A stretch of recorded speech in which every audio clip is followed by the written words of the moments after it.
So Robert is asking, hello, I hear the saying that husbands prefer respect over love. I also remember a scripture for that. God told the wife to respect the husband and the husband to love the wife.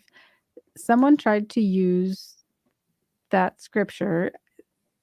It says the husband need respect more than love, or over love is what he says in the next comment. What are your thoughts? Was God saying it in a way that man emphasizes respect but still needs love because man is wired that way? The verse you're talking about is Ephesians chapter 5, verse 33.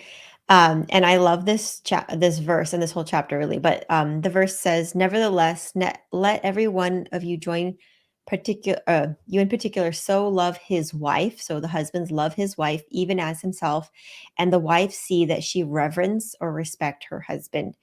And so, and I've definitely seen this. There's actually a series called Love and Respect that my husband and I watched before we got married, and it was so wonderful. I would absolutely recommend it.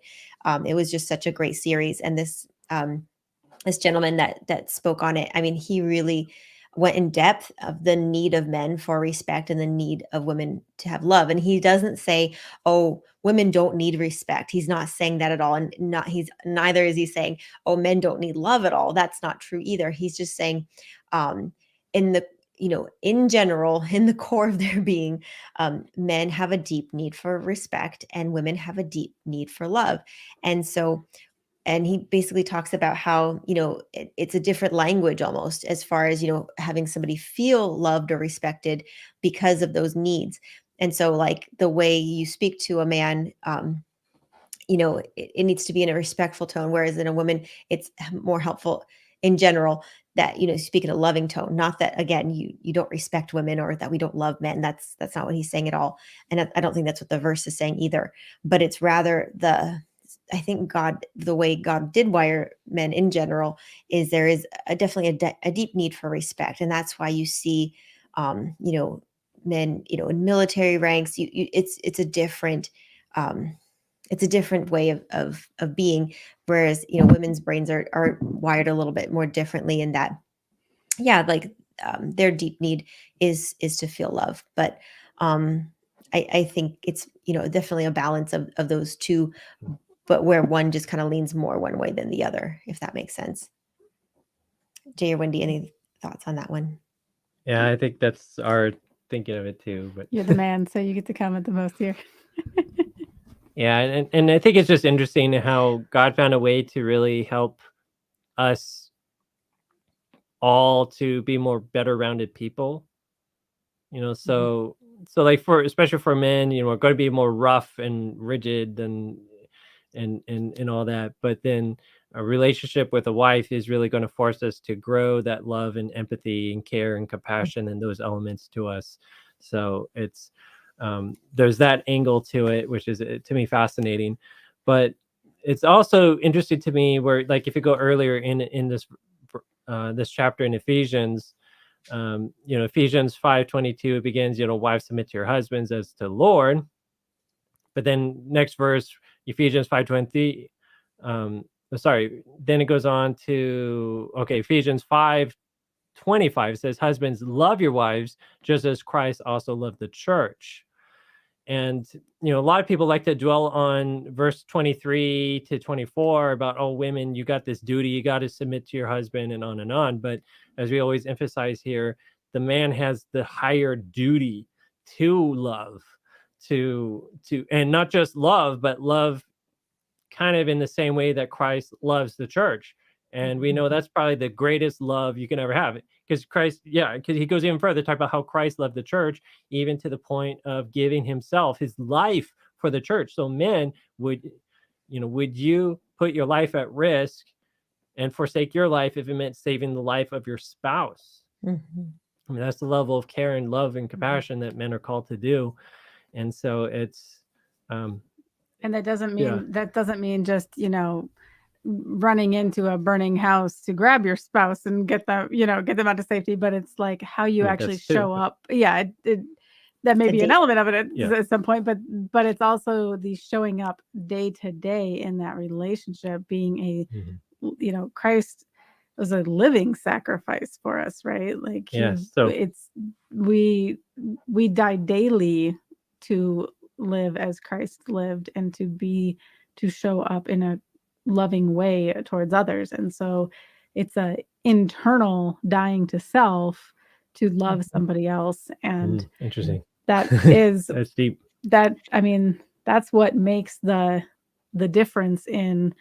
It's easy as a woman to respect a man who puts her before himself in, in that kind of way.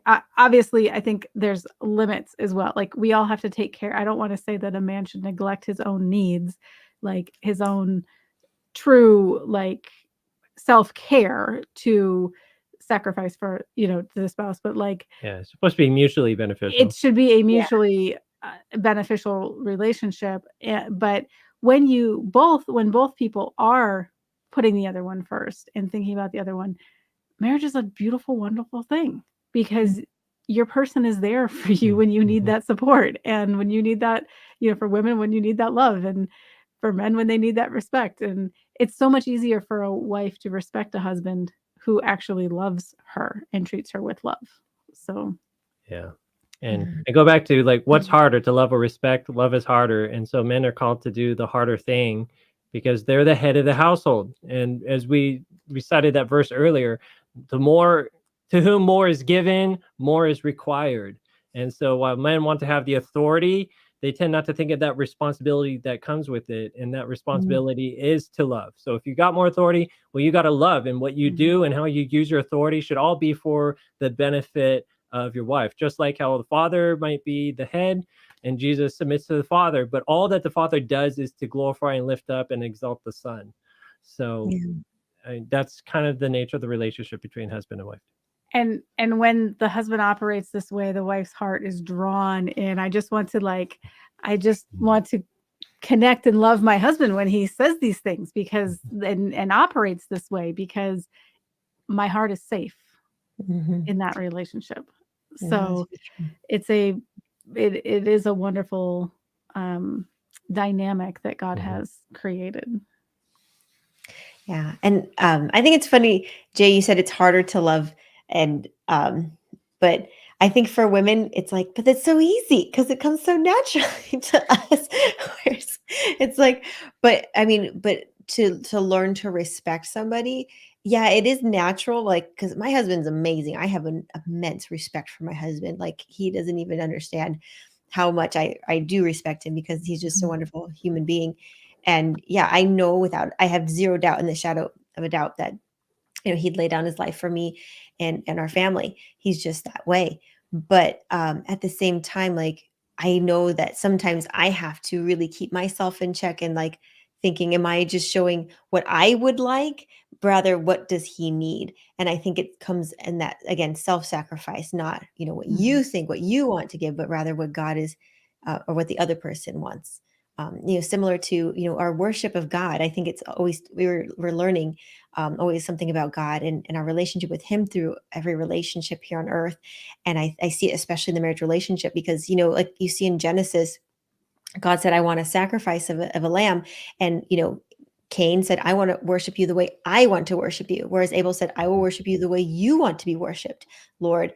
And so, there's a conflict there, because and I think, again, we see that in the marriage relationship is, we don't give them what we think they want to have or what we would want to have. We want to give what they need or what they're asking for. And so I think, again, there's so many deep, beautiful things from the marriage relationship that God is teaching us so many truths about. So anyways, throw that in there. Yep. But, Thank you, Robert, for the question. Yes, always.